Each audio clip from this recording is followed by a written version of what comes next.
Hi everyone, and welcome back to Excellence Noir, where we seek to raise the standard and change the status quo. Today I have a lovely guest for you. It's my lovely friend and she will introduce herself. Hello, hi, I'm Tyisha. I'm from St. Lucia, so that's where Tasha is from as well. And I came to the United Kingdom in December of 2019, so it's been a year plus since I've been here. I work in an accident and emergency unit in a hospital, and Tasha and I have known each other for a few years now. So yeah, since nursing school. Anyway, so I wanted to bring Tyisha on so that she can give you her experience, so you have not just my experience but somebody else from St. Lucia or another overseas country to tell you about their experience working as a nurse in the United Kingdom. So stay tuned for the rest of the video.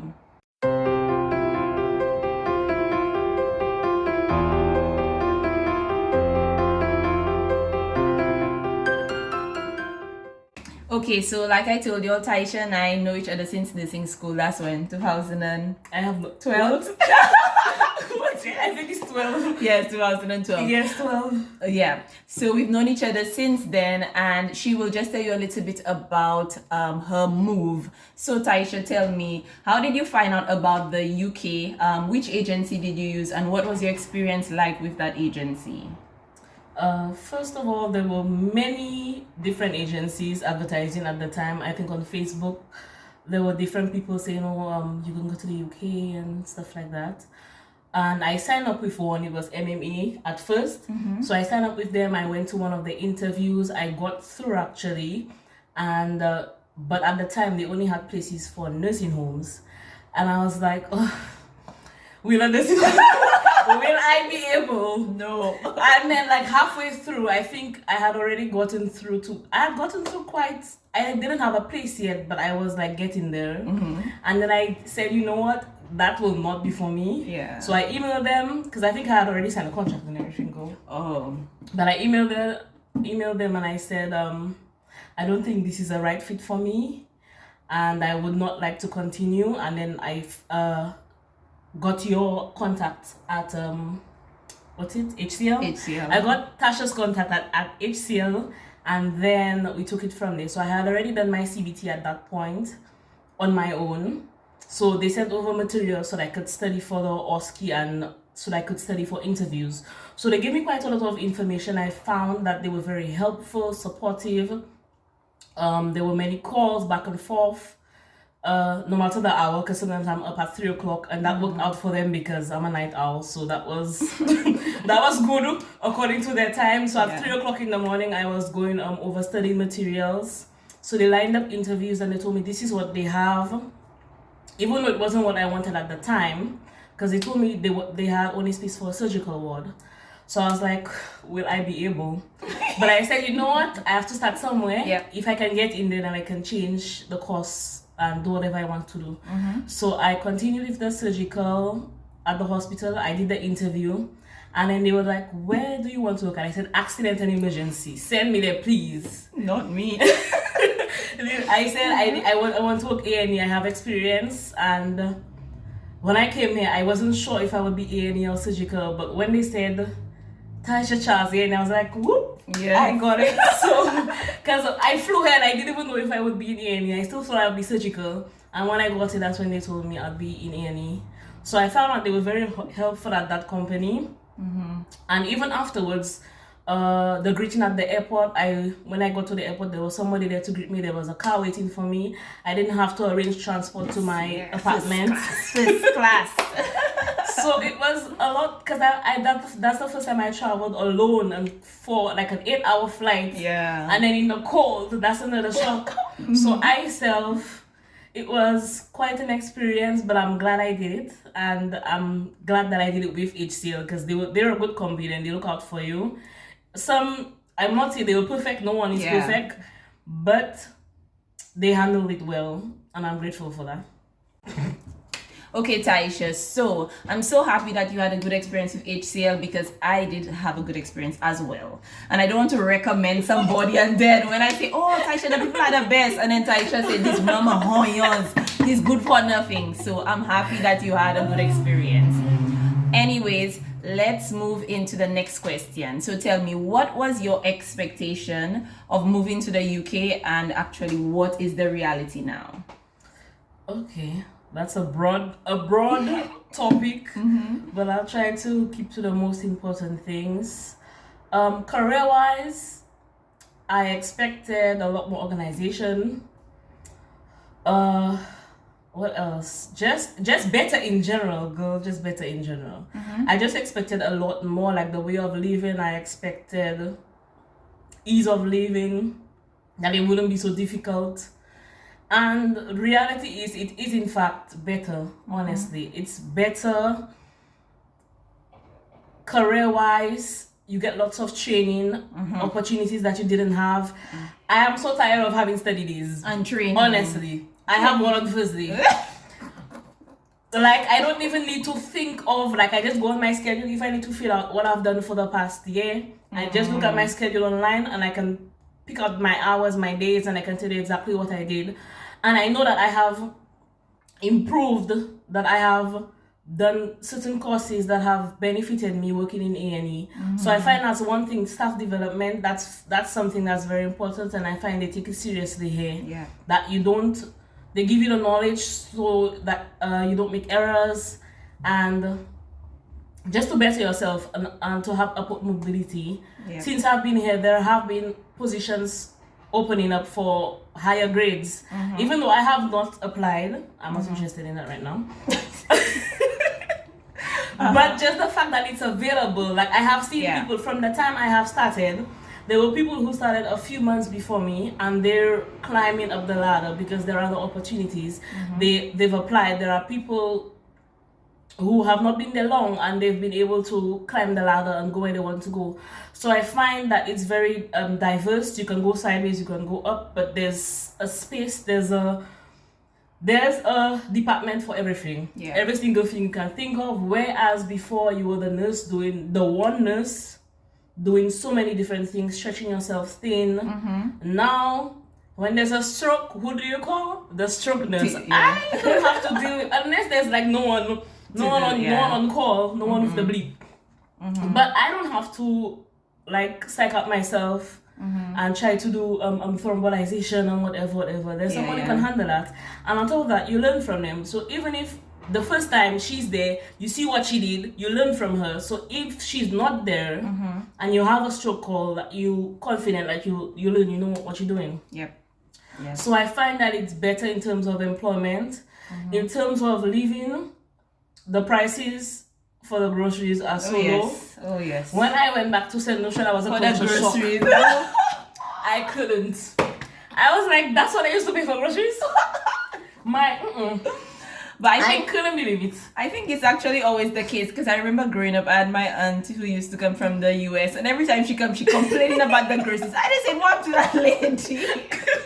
But now Then you understand, yeah. Because I'm like, when I'm watching the register, I see $500 and this same amount of groceries.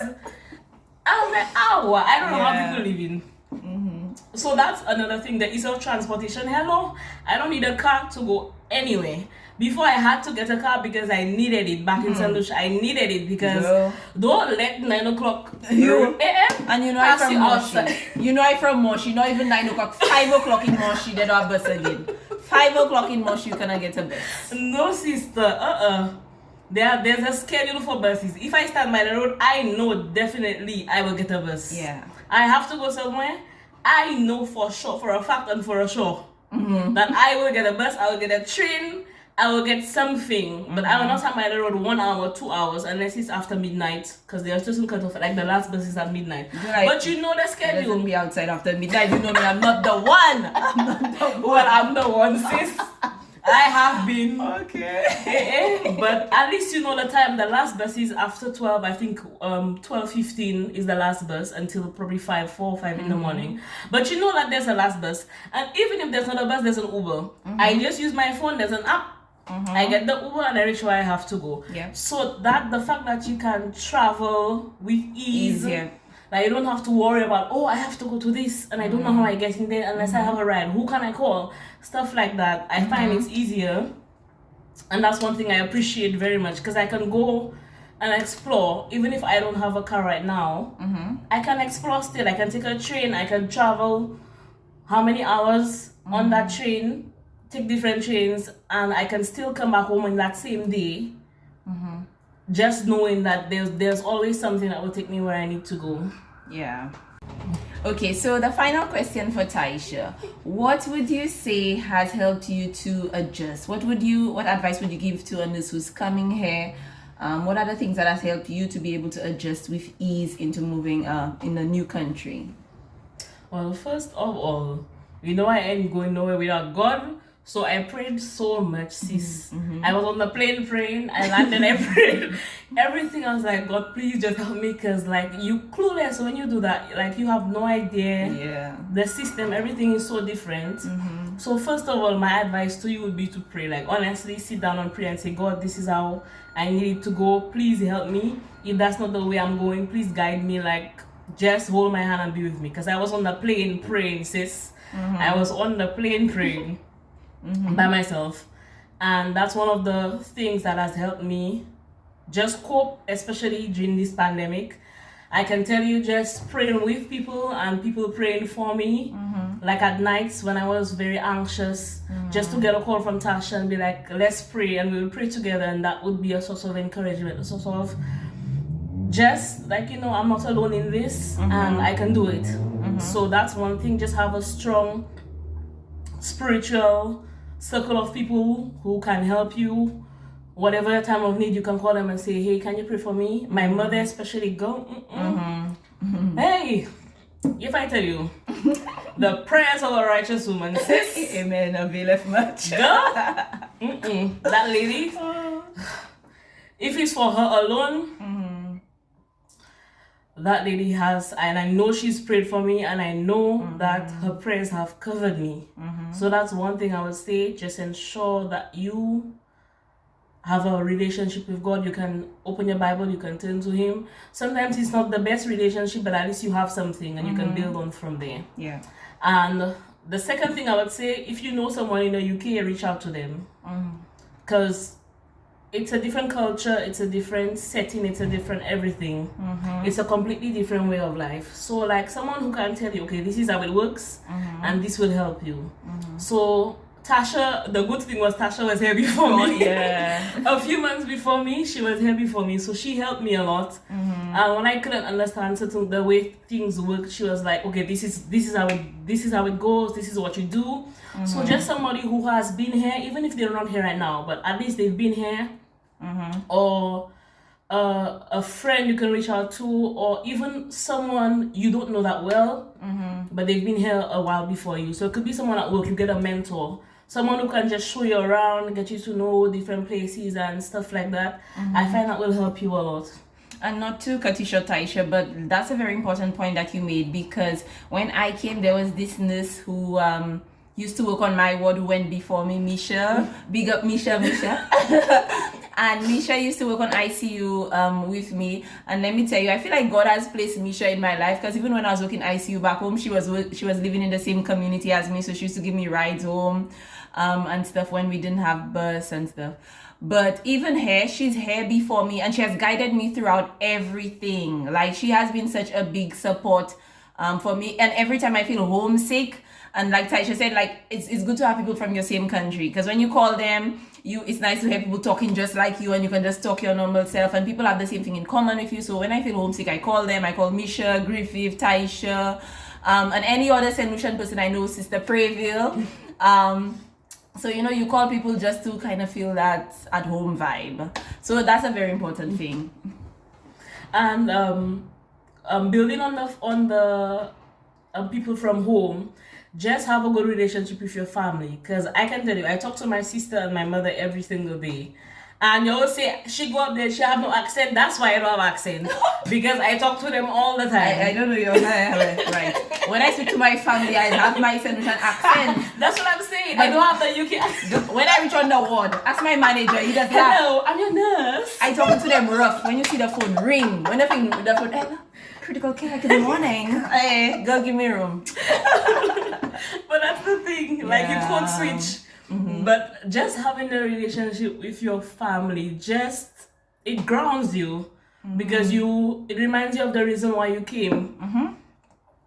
So like just having that sort of encouragement, that support, you have a good support system. So I know for sure if I call my mother about anything, if I call my sister about anything, they can help me. When I just came here, my finances were not that great, and it was my mother who helped me. And then now I can help her because I set up myself now in a way that I can help her now.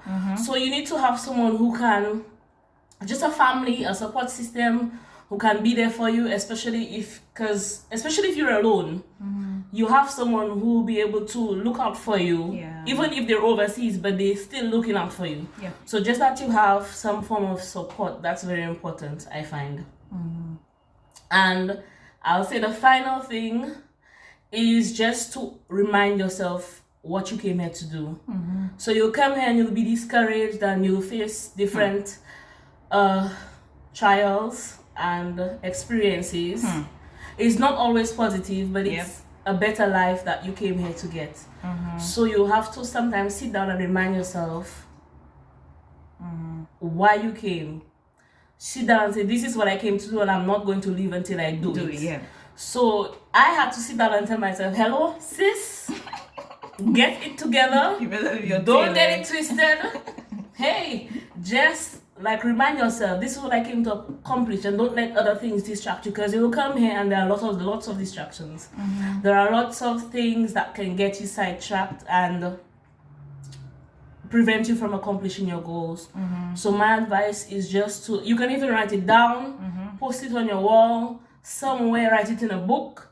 But especially when you get discouraged and you feel like this is not for me, just sit down and say, I came here because I wanted to do something and I am going to do it. Come hell or high water, I'm going to do it. And that's one thing I tell myself.